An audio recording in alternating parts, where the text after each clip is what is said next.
Overhead क्रेनबाट सामान उठाउने काम गर्दा तलका 5 नियम अनिवार्य रूपमा पालना गर्नुहोस्। पहिलो, क्रेन चलाउँदा पालना गर्नुपर्ने नियमहरू हुन्। सामान उठाउने क्रममा अगाडि ध्यान नदिएमा सामानसँग ठोक्किने दुर्घटना हुन सक्छ। क्रेन चलाउने कामदारले सधैँ सामानको स्थान हेर्दै काम गर्नुपर्छ।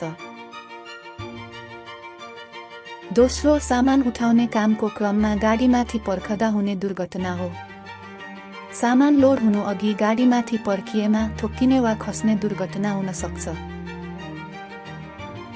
सामान उठाएर लोड हुने बेलासम्म जमिनमै बसेर काम गर्नुहोस्। तेस्रो, सिडी वा भर्याङमा चिप्लिएर हुने दुर्घटना हो। सिडीबाट अगाडि फर्केर झर्दा चिप्लिने दुर्घटना हुन सक्छ।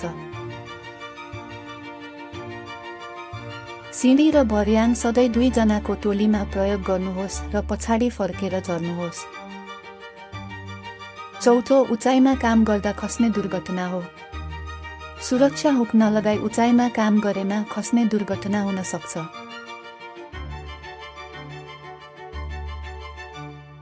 उचाइमा काम गर्दा काम नसकिदासम्म सुरक्षा हुक जोडिएको अवस्थामा राख्नुहोस्। पाँचौं, सामान सार्ने क्रममा च्यापिने दुर्घटना हो। लोड गरिएको सामानको बीचमा काम गरेमा च्यापिने दुर्घटना हुन सक्छ। सामान उठाउने कामको क्रममा सामानको बीचमा नजानुहोस् र सधैँ सुरक्षित दूरी कायम गर्नुहोस्।